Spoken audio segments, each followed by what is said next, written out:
This guy speaks 5 different languages. He's traveled all over the world. He's trained at the feet of Gamaliel. He's very experienced. He is a spiritual father in Zion. He's responsible for most of the epistles in the New Testament. And the one thing he asks for is to know him in the fellowship of his suffering and the power of his resurrection. And really, they sound like contradictions, but the suffering and the power of his resurrection are the same thing, because you can't know him in the power of his resurrection if you haven't had crucifixion.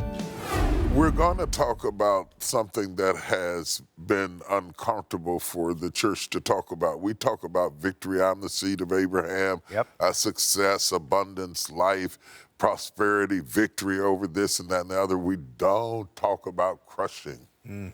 And the book is called Crushing because the emblem of our faith is an execution chamber. The cross was an execution chamber.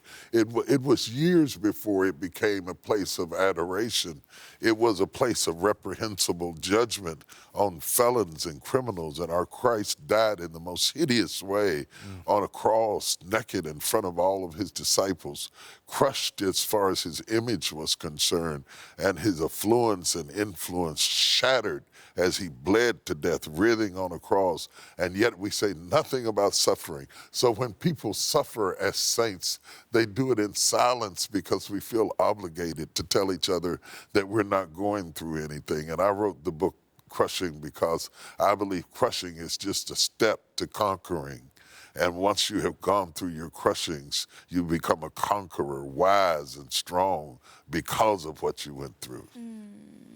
I don't know that it says this, and I read a lot of this book. I don't know that this says this exactly, but I feel like the big subject that we're talking about is, why do bad things happen to good people? Right.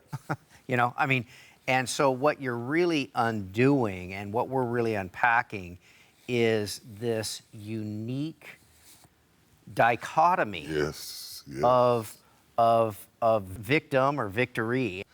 Let me say this to you, something you don't know about me, trivia. I was born June 9th, 1957. I am my mother's youngest living child. She had a child after me that died and a child before me that died. I was born between 2 dead children. I was the only one that lived out of those 3. I have 2 older siblings. And I grew up in a house with a father who had kidney failure, who got sick when I was 10 and died when I was 16. Those atrocious, sad, challenging circumstances have so much to do with who I am as a person. You know, if I had not, she wouldn't have raised me the way she raised me if she wasn't grieving as she raised me, if she wasn't clinging to me as she raised me. I wouldn't be a caretaker if I hadn't grown up in a house with a kidney machine. I could run a kidney machine and couldn't ride a bike. So this whole notion of taking care of hurting people is in my DNA. My goodness. Yeah, it goes all the way back to my childhood, climbing up on a hospital bed to shave my father when he was sick, or clean him up or dress him or whatever. And so as I sit here today with a ministry to hurting people, it's only fitting that I would write a book called Crushing, because I have been crushed. You know, life is crushing. Periodically, it's necessary. Christ was crushed. Grapes are crushed in order to become wine, and the goal is the wine. The goal is, what do you have left, not what did you lose? And learning how to look to what is before you. The Bible said he despised the shame of the cross, but for the joy that was set before him, he endured the crushing because he knew the crushing was going somewhere. And I wrote that book to people who have been crushed, who are being crushed, not just physically, not just death, not just COVID-19, though that is a horrible thing we should talk about, but crushed in their heart. And so many Americans are suffering from broken hearts, from family issues, from parental issues, from domestic issues, from family issues, and we have to paint a happy face on because we're Christians. And this is the way we look. We're Christians, you know, with our crosses around our neck, never knowing that our crosses are in our lives. Jesus made the toughest altar call that's ever been made. We make altar calls today. God will turn your life around. I don't care how low you are, he'll pick you up. He'll get you together again.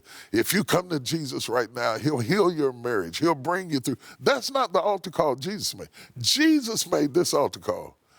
Pick up your cross and follow me. What?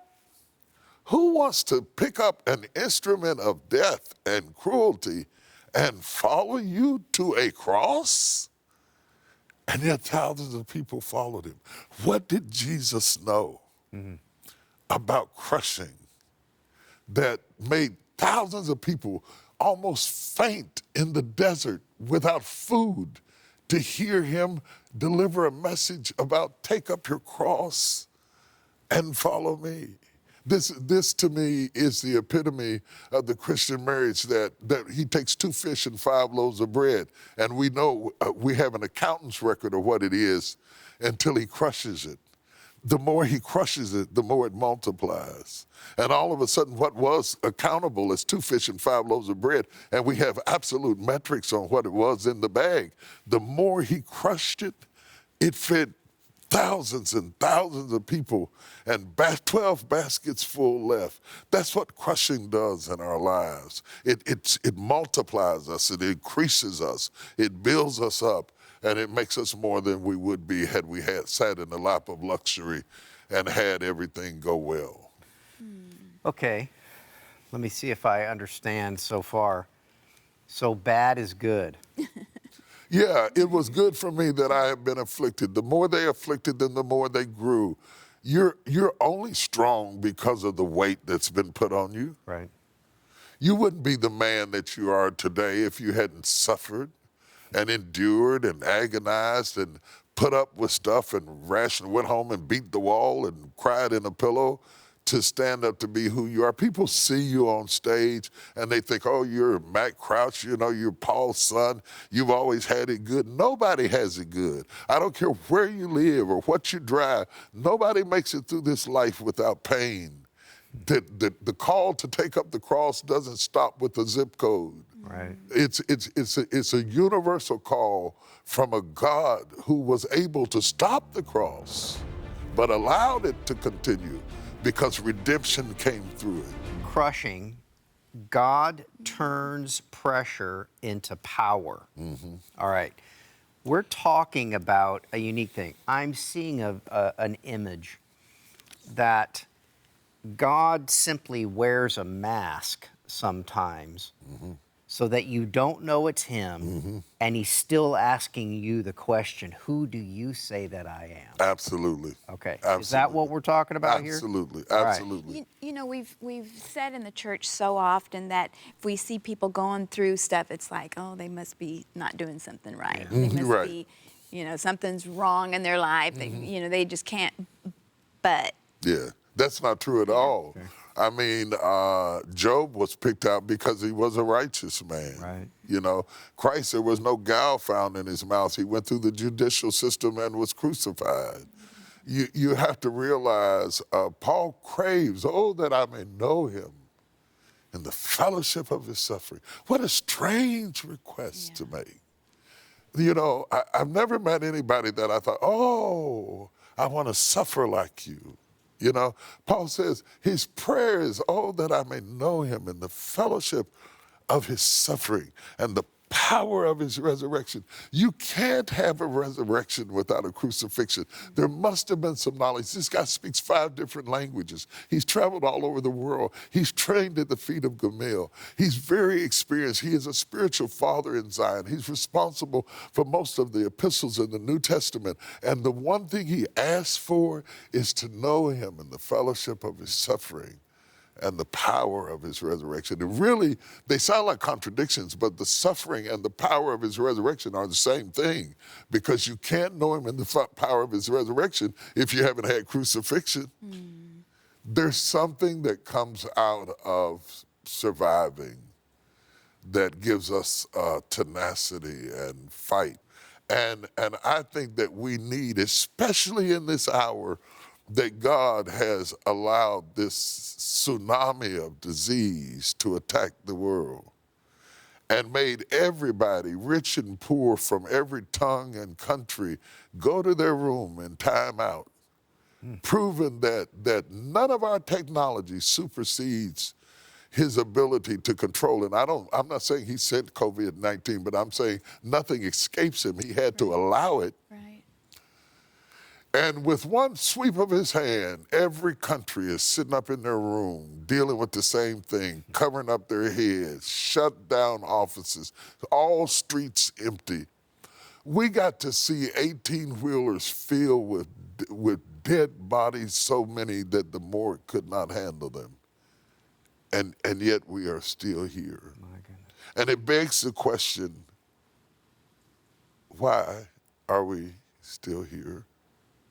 What does God have for us that he allowed us to survive the crushing to this point? What am I supposed to learn from this? Not run from it, not lie about it, not succumb to propaganda about it.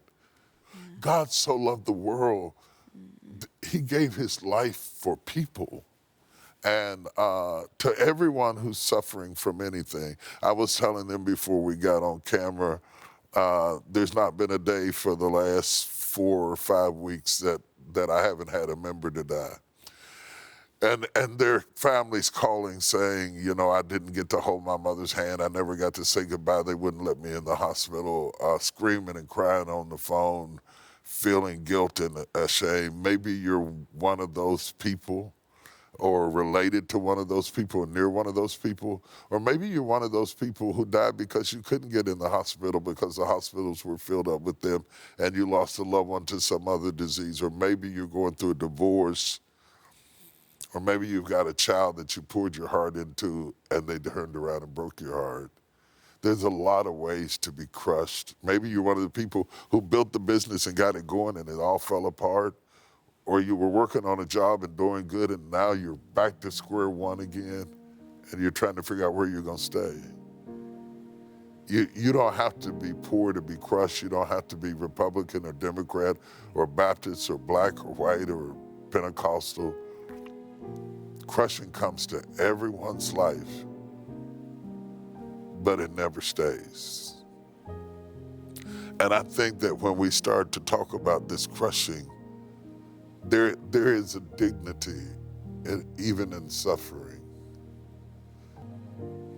And if you're suffering right now and you're on some sort of cross, it's because when this is over, you'll be changed in some way. No longer grapes, no longer temporary. Grapes are one of the few fruits that are raised to be crushed. And Christ was raised to be crucified. But he told the boys, don't give up on me. 3 days I'll be back. And that I'll be back is why I wrote Crushing. Not to tell you how to squirm on the cross, but to show you how to roll the stone away and get back up again. My Lord. Whether we have the ability to talk about it or not, we've all been crushed. And, you know, you just sit here, help us understand that unique dichotomy of what God's doing with this crushing. It's a real tough thing to explain, and I want to hear you. First of all, I learned is never try to make sense of it while you're in it. Okay. You have to focus on surviving it, not understanding it. Because the crushing is so intense and so personal and so deep that you only understand in retrospect. When you look back at it, you say it was good for me. It's over now. It was good. Well, not while you're in it, but after you're through with it, it was good for me that I've been afflicted. The idea of crushing the grape in its original state, it would only last one season. It would rot on the vine. But if you crush it and let it ferment, it would last for hundreds of years. My goodness. And there's something that happens to us when we are crushed that gives us resilience and tenacity that we wouldn't have. I was writing on that legal pad, and the Lord showed me a vision of people stomping on grapes, and then took me to the text that the seed of the woman would bruise the head of the serpent, and the serpent would bruise his heel. And when I saw Christ's bruised heel, they looked like the heels of somebody who'd been stomping on grapes. And I started to realize that on the cross, he stomped on everything that was against me. He moved every obstacle that was contrary to me. And that even though I go through things now, that he has borne the grief and carried the sorrows of it. He went before me to lighten the load of it and still suffered me to go through it. And I'll tell you why. He's better at raising kids than we are. We raise kids to give them everything we didn't get. If your mother wasn't touchy-feely, you hug your kids all the time. Yep. You know, I want you to have this because I know what it is not to have them. You give them all of that, you know, and then they grow up and you find out that didn't work like that. That you were self-medicating.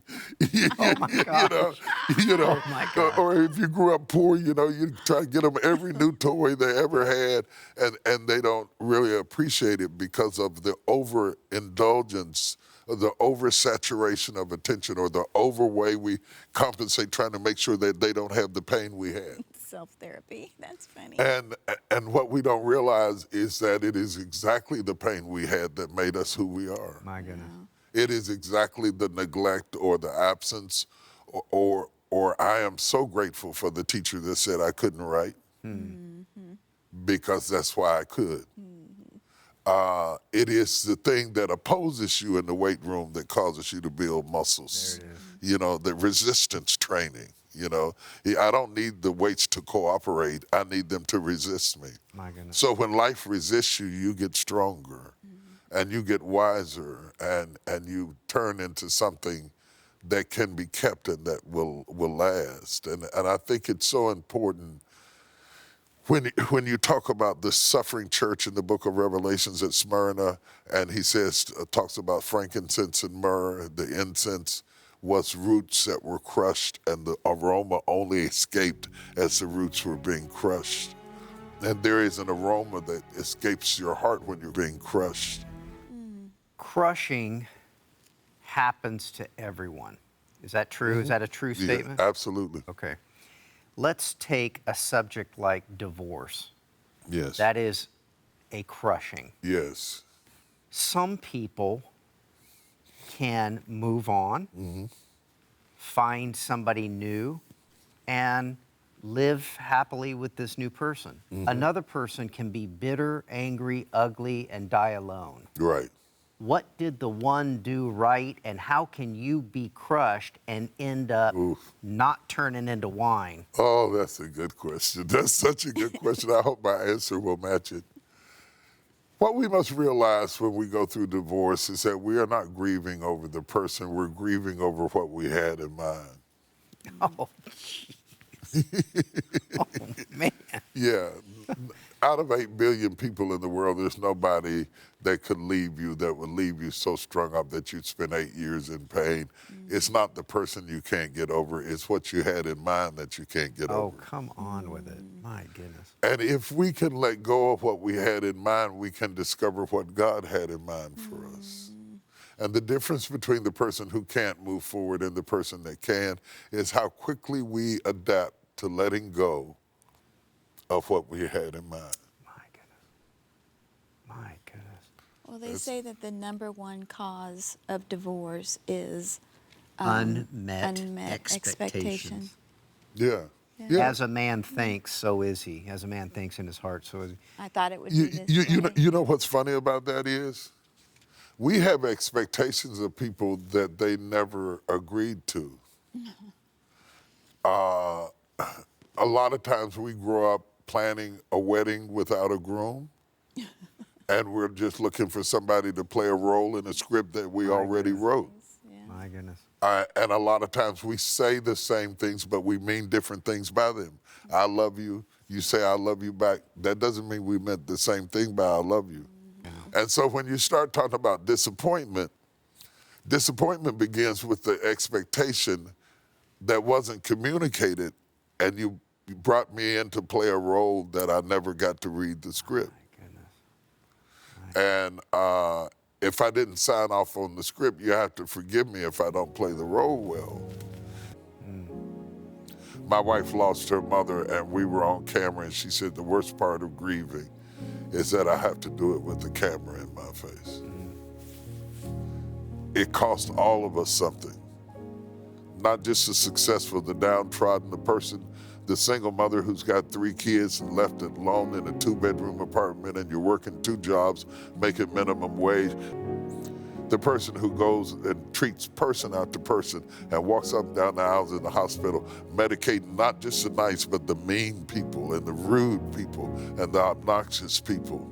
And that you're putting your life in danger for somebody who doesn't even seem to appreciate you. And when I write to crushing, I write to every person who ever gave up some of themselves for somebody else. Only God knows how much you were crushed to make the wine you have become. My prayer for you is that you would get a revelation of God in the breaking of your life, in the cracking of places that you thought would always be there for you, that you would see something about God that you never saw before, and that you would recognize that you are not at the table alone, but He sits with you, and He manages the crushing moments in your life. He knows when you've had enough, and He knows how to stop the bleeding. So right where you are, if you just trust Him and give Him the praise. I've got a feeling that everything is going to be all right. At TBN, our mission is to use every available means to reach as many individuals and families as possible with the life-changing gospel of Jesus Christ. Thank you for helping make the gospel of grace go around the world. Without you, we couldn't do it. God bless you.